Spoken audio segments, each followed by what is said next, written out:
Welcome everyone. We are live and I have a very special guest on the show today that I invited onto the show because we're going to be talking about decentralized exchanges. Now, he is the CEO of a new decentralized exchange called Leverj, which is built on Plasma. If you guys know anything about that, then we would love your questions. Otherwise, be prepared to learn all about this wonderful world of decentralized exchanges.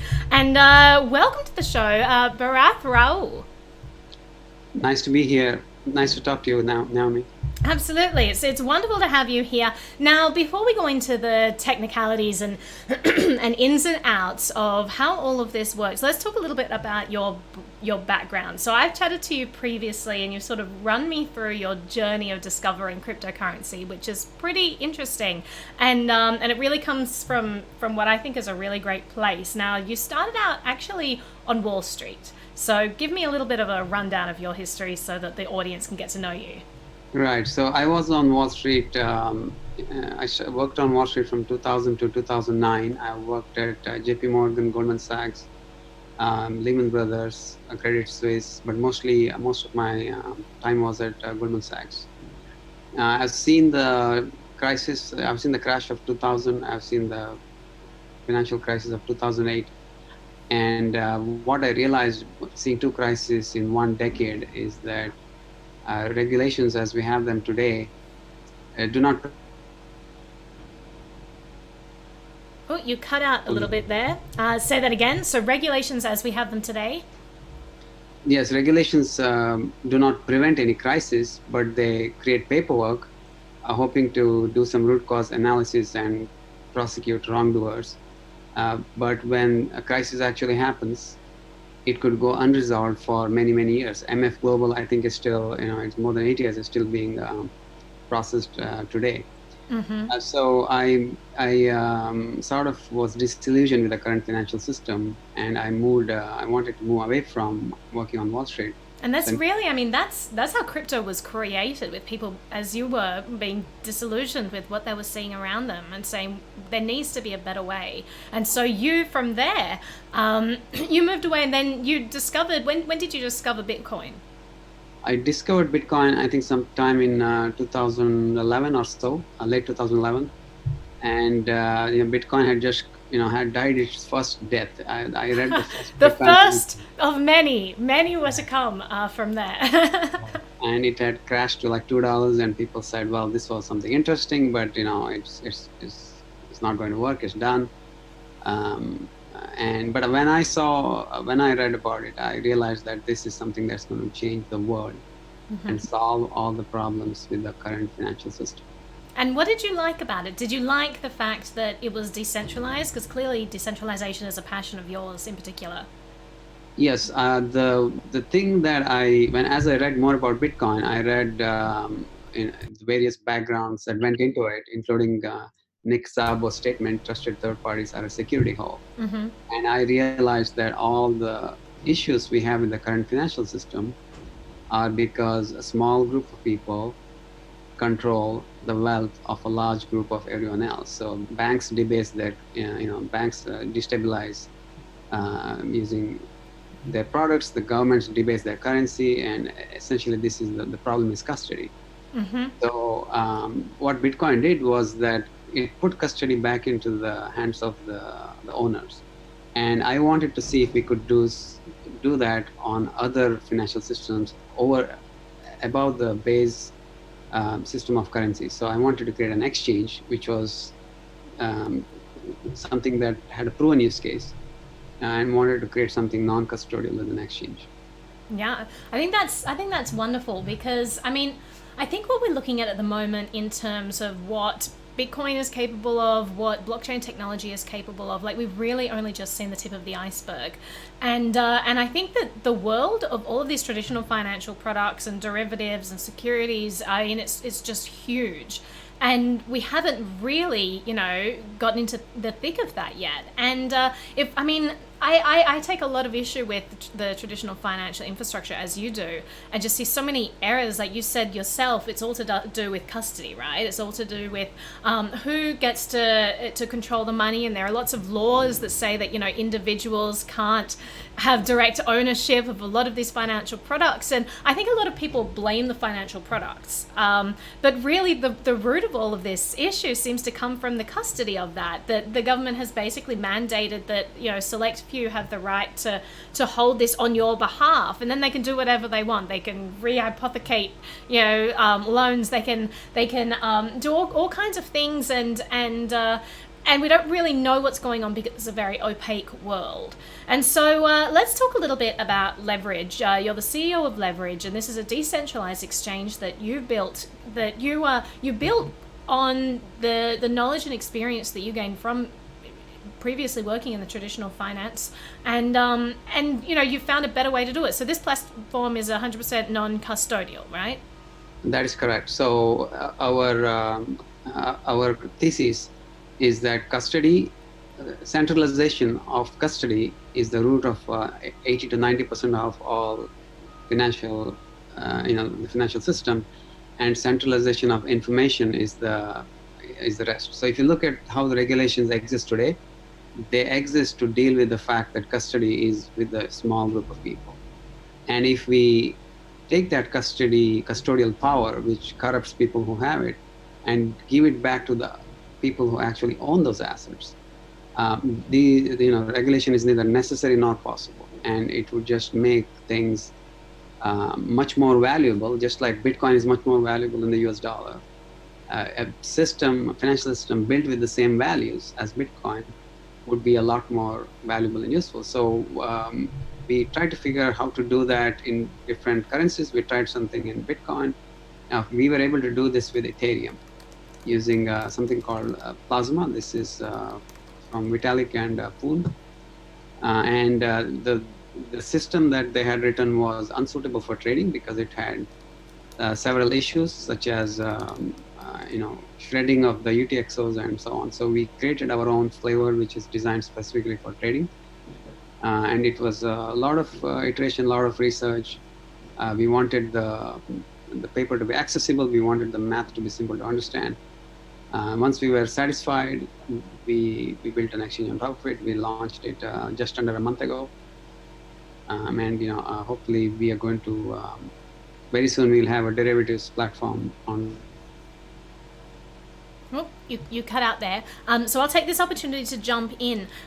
So just to explain Plasma a little more, this is something that Vitalik came out with, I think, the end of 2017. They were first talking about this. And the idea was to enable more transactions per second than was currently allowable on Ethereum. And people have likened it to Ethereum's version of the Lightning Network, but you've pointed out to me that they're actually quite different in fundamental ways. Could you explain those differences? Yes, it's very simple. Lightning Network is a real network. A network is many people connected to each other in various links, sort of like a friendship graph. And if you want to send money to a different person, you have to send it via a route. So maybe I pay you, you pay my friend, and that the payment would be routed from me to your friend through you. Whereas in Plasma, everything is like a big bucket, and everyone puts their money in the same bucket, and we can do all the transactions and record keeping outside that bucket. It's just that the bucket will only allow people to withdraw the amount that they're entitled to and no more. And that's determined by a big smart contract.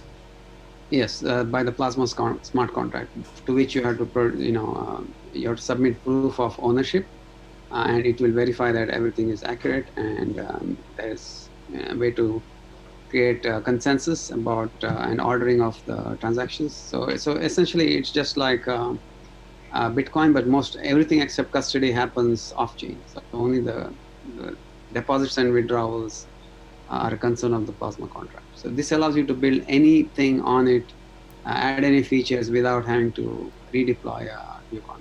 Right. And you mentioned briefly the differences that you you described between Plasma and Plasma Gluon, which is the platform that you built. And they're slightly different. So you took the Plasma idea, but you changed it slightly in order to make it better for trading. So just elaborate a little bit more on that. All right. So the plasma that was being built, the plasma paper was it's like the general idea. It is very broad, and different teams started to implement different simplified versions of plasma for their purposes. And mostly they were concerned with payments, which is sending coins from party one to party two. For us, this was unsuitable. Because when you do a trade, an entity has to match it, and the matching is done.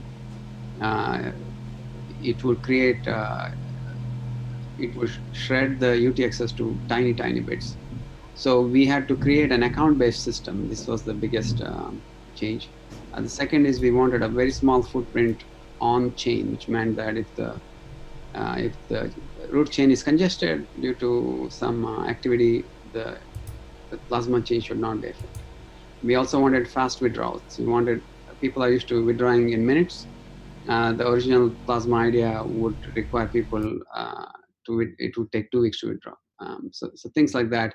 We changed it so that the people have a very smooth experience, and our goal is for them to experience trading like they experience trading on a centralized exchange. So it should be fast. It should be they should be able to. They should not have to pay gas for cancels or any of those other frictions. Right. So there are some real issues with DEXs that are being worked out, and different people are competing for ways to solve these problems. So let's talk about some of the problems or the obstacles that decentralized exchanges have had to overcome. So obviously, I mean, everyone obviously can understand the benefits of having a decentralized exchange. When you're not giving someone custody of your funds, it's a superior solution to maintain control there. But there are some barriers, or there are some obstacles, and some of those obstacles include lack of liquidity. So, there are different ways that people have tried to solve this, and that one of the other barriers is also that it's slow. There's friction there. That when you're trading, you want lightning speed, right? Mind the pun. You want something that just goes super fast. You can go in and out, and DEXs. It's kind of cumbersome generally to do that sort of thing. But this is why you guys built on Plasma Gluon, and you've solved this. And can you just walk us through how you've overcome this problem? Right. So if I can distill the problem into one word, it is latency. And when what happens in exchange is that for an exchange to have volume and liquidity, you need market makers, you need professionals who keep the books and enable trading.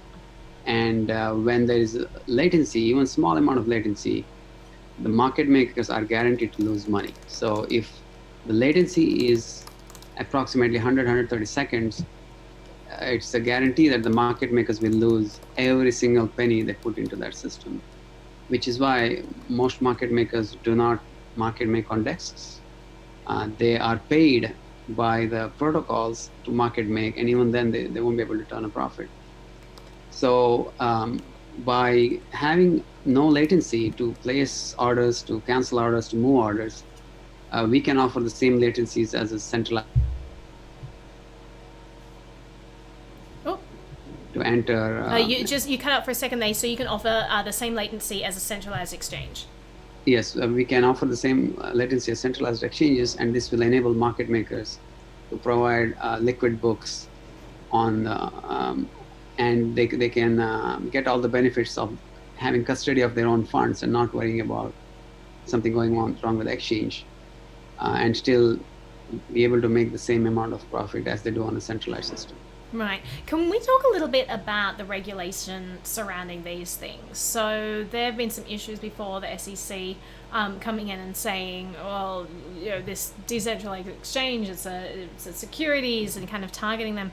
And also there's the issue of KYC as well. So if every person is coming into this system, crypto people tend to take a lot of issue with giving away a lot of their financial information, and rightly so, because identity theft is a $1 trillion industry, and every time you give all of your information to a bank, then you're trusting that they're going to safeguard it, and they've proven time and time again that they're really bad at safely storing your information.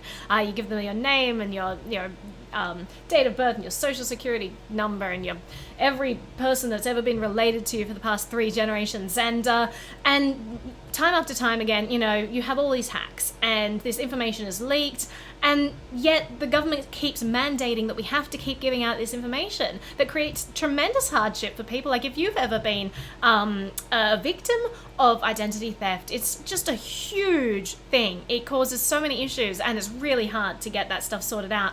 So talk me through KYC, because there's an interesting solution on this platform. Right. So what we say is KYC is the problem, not the solution. And this is because just like custody of money causes problems, custody of personal financial information and your identity information also creates problems. Absolutely. I mean, I feel like it puts a giant target on people, saying like, hey, we've got this treasure trove of all the most secret information you could want. And it just encourages hackers to, go and get this information. It's terrible. Right. And just like we don't want custody of money, we don't want custody of anybody's information. So we created a system, we created something what we call AML without KYC. And this is a system that prevents... And let's walk through those, what those stand for as well. So AML, anti-money laundering, KYC, know your customers. So you guys are saying that you were able to stay compliant with anti-money laundering laws without having to get people to divulge personal information. Right. So at least we stay true to the principle of the spirit of the rules, and we are working with the regulators to agree that it also complies with the letter of the law. Great. But essentially, the trick is very simple. Money laundering works using 3 stages. One is called placement, where money is placed into the system; layering, where money is moved around; and integration, where that money moved around is folded into wealth. And what we do is we ensure that a person can withdraw only from the account that they deposited from, and this disrupts layering. This means that our exchange is unattractive both to launder money and for analysis. If someone else is laundering money, that there is no information either for the criminal or for the regulators in our exchange. I was going to add to that. So, I mean, a lot of money laundering, like when people flag things at banks and all that, there are all these this analysis that's taking place under the hood, and there are all these patterns that computers are trained to pick up, right, of money that's being laundered, etc. So, like, what are some of those patterns? Or, I mean, I guess that's irrelevant. Like, basically, you guys have figured out how to stay compliant with all of that side of things, but without having to get people to divulge personal information, right? That's correct. So there's a list of suspicious activity reports that a money service business would have to file, and a lot of them have to do with cash transactions. Much of the suspicious, so it's if anyone is interested, you could go to FinCEN's website. They have a list of recent enforcement actions, and you will see most of them have to do with large currency transactions, deposits just under like the legal limit, things of this nature. And for a DEX where everything is recorded, that there is no concept of cash transaction. There's no concept of suspicious activity. And since you can only withdraw to where you deposited from, you're not able to do any layering. There would be nothing really much, even if we start a KYC program, there would be nothing to report, because those patterns of activity would not occur on our system. So I think that's really clever, because when you're talking about money laundering, as you said, just to kind of further explain all of this, when you're talking about money laundering, it's the idea of putting money into a system and shuffling it around and sending it out, and that way you can transmit money and trying to do it like under the hood so people don't know about it.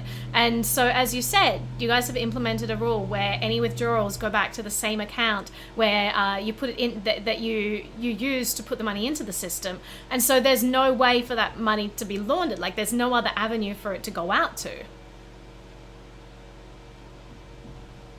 Let me make it simpler, right?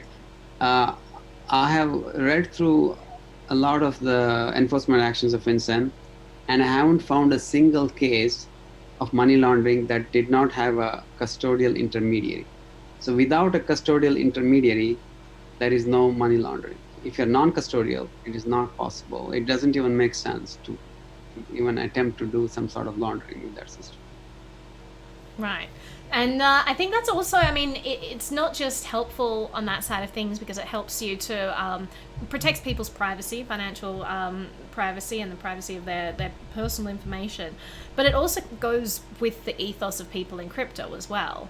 So there's a giant movement at the start of the year, started by, I think, Trace Mayer, when people were talking about, like, you shouldn't keep your money on exchanges, this is bad, you shouldn't give someone else custody. And so it really rings home, when you have a system that is non-custodial, where you know that you have full control of your own finances, but you can still participate in this large financial market. I mean, that's just a really helpful situation. Not having to trust an intermediary is why people got involved in Bitcoin in the first place. That's correct. And I always believed that Bitcoin was just the beginning. And while Bitcoin is decentralized currency, we have to decentralize all of the financial system. Everything we do in finance has to be decentralized. And there are various aspects that need to be decentralized. Custody is one. People's personal financial information is another, and so on. And there are different teams trying to solve them one by one. And we have solved the custodial problem at high speed. Other people have solved it at slow speed. It's just there's no traction on it. And we also solved the problem of personal information. We can do this, without having people's information. So let's talk a little bit about some of the other decentralized exchanges out there and how you differ. So, for example, I mean, you've got Binance. They're talking about decentralization there. Like, how does your system and your platform fit in with all of those? How is it different? Right. So decentralized exchanges are not new. There's, the earliest successful decentralized exchange was something called BitShares. It's 2014. Mm-hmm. It still has some traction today. And what they did was they created their own blockchain, and they started trading proxy tokens. And I believe Binance doesn't have a white paper, so this is from my observations of their exchange. I believe this is the same thing. They have their own blockchain, and they trade proxy tokens. The problem with proxy tokens is people don't want to trade it because you either have to exchange the proxy tokens for real proxy tokens through a custodial intermediary, and that removes any of the any advantages of it being a DEX. There are other decentralized exchanges such as Bancor or Kyber, which have essentially they are the smart contract on chain, and they sync every trade to the blockchain, and this prevents scaling. You won't have bandwidth to trade more than, say, the volume of Coinbase. So you are not going to replace the financial system with something like that. It also costs a lot of gas for every transaction. There are atomic swap DEXs, which are very slow. It takes 5 steps, 5 blockchain transactions. And it is very hard to get any liquidity on such systems. Trading, as it is right now, depends on speed. A lot of the strategies depend on the ability to manage risk, to have stop orders and things of that nature. Most of these DEXs won't be able to do any of this. They won't be able to create the necessary polish and finish of an actual trading system. We are the only DEX that I know of which enable all of this and giving users a very smooth trading experience.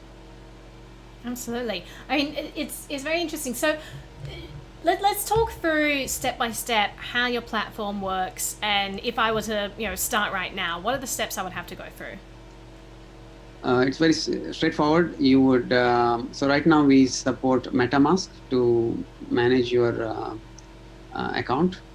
You would sign up, you'd register using MetaMask, and that would require an on-chain transaction. And then you could deposit your assets, which would be Ether or any of the tokens that we list.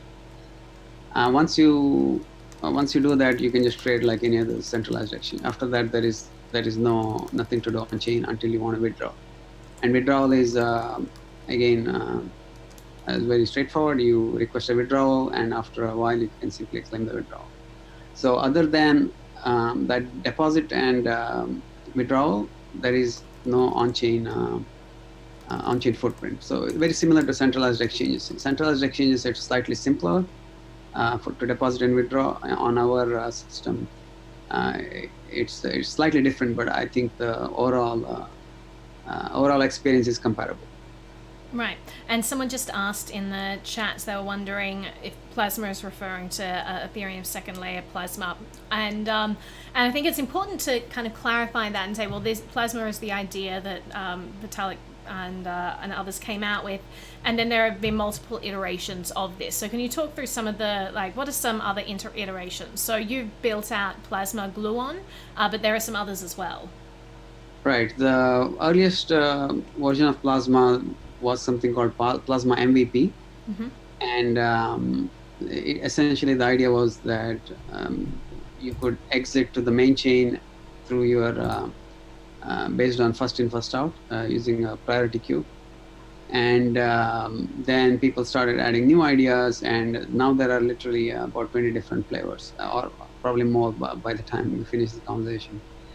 And there are different people trying to create smart contracts on the Plasma chain. People are trying to use zero knowledge proofs. There are just many of them are in the research and development stage. As far as I know, the only Plasma version that allows high-speed trading right now is Gluon, and the only one in production.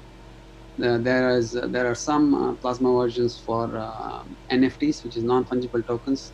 Loom has that in production. There's a couple of others where you can send test or small Plasma tokens to each other, but it's not suitable for doing any trading or anything like that. Right. And I want to just kind of step back, because you were talking about the difference with Binance and how they have this intermediary token, and that, that creates some friction as well, and creates a certain amount of trust in that system. So I just want you to walk me through exactly how does Leverj work? Like, you've talked a little bit about it, but let's go into a little bit more depth about how it works. Right. So Leverj, it's very simple. Once you have a deposit on the Plasma chain, the exchange can facilitate trading between buyers and sellers.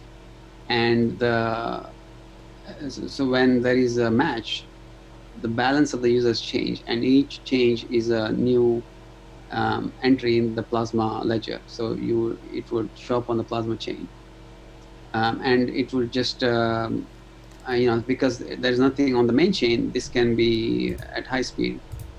And at a certain point in time, when you want to withdraw your balance, so the blocks are created from the list of transactions, and a Merkle root is committed into the main chain.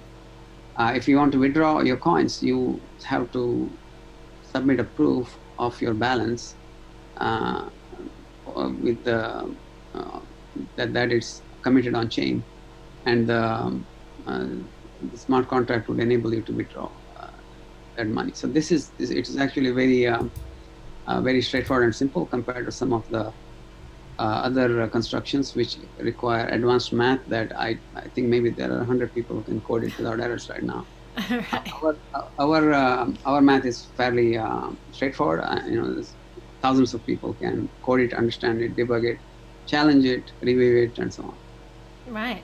That's super helpful. And so people need to want to get started on this platform, MetaMask, as you mentioned, but also just going to leverj.io and finding out more information there. I mean, is there anything else that you wanted to cover on this? Like, we could talk more about your background, sure, but that may be better for another interview there. But anything particular that you think people should know about Leverj that's important to understand?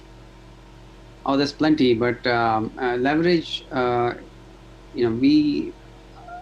so ultimately we are going to build a leveraged exchange. We are going to have a derivatives and futures platform. Mm-hmm. And we are, I believe, the only high-speed leverage trading platform that is being built. And leverage is important because it enables hedging. It actually adds liquidity and it stabilizes prices. So if you look at countries where there are no futures on agricultural products, they have highly unstable prices. And here, in the United States, we don't even think of food prices going so bad that we have to skip eating tomatoes this week.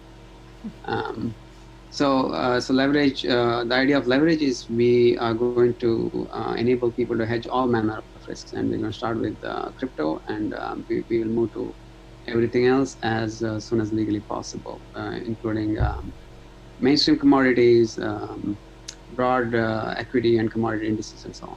Right. Well, this has been a great initial overview of how the platform works, and I guess now would be a good time to let people know that we'll be doing some more videos.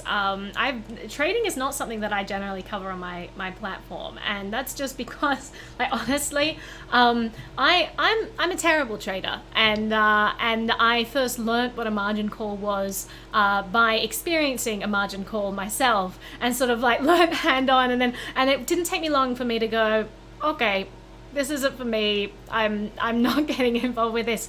And so it's always been something that I haven't delved into, just because I haven't been good at it.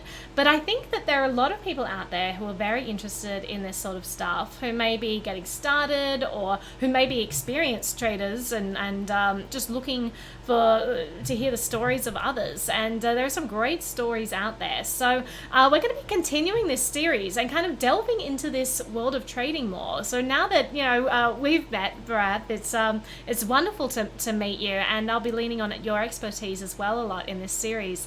Just kind of talking through people's stories about this wonderful, crazy world of trading. So very, very excited about getting that underway. Oh yeah, even crypto is a very amazing trading place because it's crazy all the time, and even from the pre-crypto, traders have always learned from the stories of others, and the more dramatic the story, the stronger the lesson, because trading really is about managing risk, as you said. Margin call. If now you can tell that story to others in a way that will educate them and have them better prepared to deal with the situations. And there's so much to cover in this, and I think, so let's talk a little bit, like, before we wrap up here and kind of leave people hanging on the suspense of what this new series is going to be. I mean, right there over on the side of my room, I have a cap that says HODL on it. Now, if we talk about the origins of that word HODL, it literally came from a man on a talk forum who was kind of so just erratic at the time, and just, I mean, this world of when you're dealing with money, it just can get so personal and passionate, and like emotions run high. And so this literally came from this misspelling of this word hold, right? And so, I mean, there are lots of stories in this industry, and I've had people on the show before. Level Up Crypto's come on the show and talked about like their experience. We've talked about like hackings before, but people have talked about their stories of trading, either for better or for worse. And I think that it's great to hear other people's stories about what they've experienced, to learn from, whether you're learning tips because they've done something good and you think that that's something that you can leverage for your own experience, or whether they've done something bad and you want to learn from their mistakes, because that's what half of storytelling is. It's living a thousand lives in one, because you can only live one life, but if you can hear the stories of others, then you can definitely leverage their experiences. So I'm really excited about delving into some of these stories and sharing them with my audience. So I do want to put out the call, anyone who's watching at the moment, if there are certain things that you want to hear about in particular, let me know, because we have a whole bunch of people in this industry, and I've already started to look into those guests that I'm going to be bringing onto the show. So lots of really awesome people. So let me know what you want to hear, and we can tell some of those stories, which I think is going to be a lot of fun. Absolutely, and I would be happy to chime in with my experiences, or if I was trading at that time, how we reacted to it. For example, one of the earliest hacks was an exchange called Bitcoinica. They actually got hacked 3 times. Mm-hmm. And after that, all traders developed the practice of putting their funds on 5 different exchanges, so that if something gets hacked, they only lose 1/5 of their capital. Mm-hmm.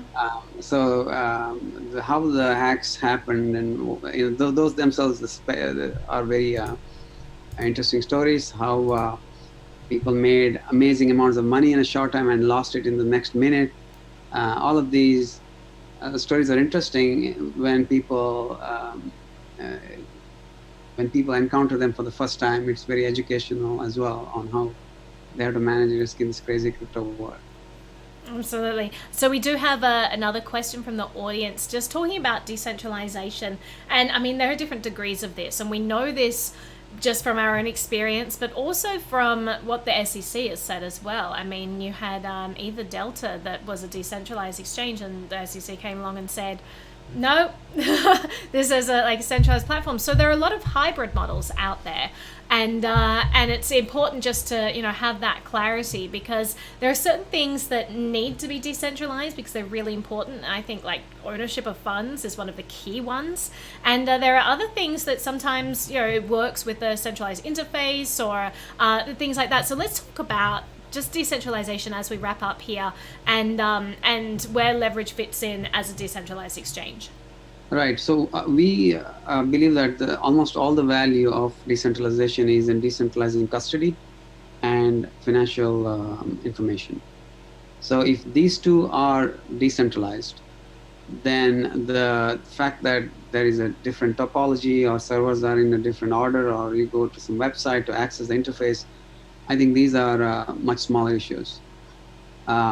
Decentralization has become this nebulous term where there's a lot of semantic arguments on what exactly constitutes it. So we only look at values, and we believe that values are in the value to users is to decentralized custody and their financial information. That's it. They have to own these 2 things. The rest of it is, everything else will fall into place.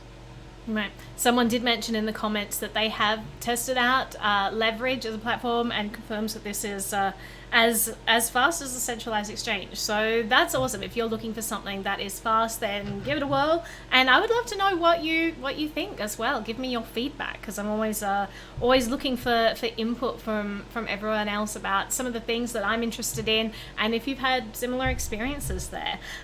So yeah, I mean, there are different degrees of decentralization, and SEC always seems like it's like this cloud hanging over all of us, but luckily there are some interesting people on the SEC, like Hester Pierce, I think, is a really reasonable voice that has kind of been talking out against the overreach of the SEC and what isn't in its jurisdiction. So we're gonna have to see how that whole thing plays out as well. But definitely I'm very interested in hearing more stories about people's trading stories, and if other people have stories as well, I would love you to come and let me know, and maybe we can have you as a featured guest telling your story there. But this has been really wonderful, Bharath. It's been great having you on the show. Same here. I'm always glad to be on your show. Just let me know and I'll be here. Absolutely. We'll do this again soon, and I'll keep everyone posted about when our new series is going to begin, talking about trading stories. It's going to be pretty fun. But yeah, thanks everyone for tuning in. This has been awesome. Thanks to everyone in the chat for being here. And yeah, this is I really enjoyed this topic. Same here. Cool. All right, see you everyone.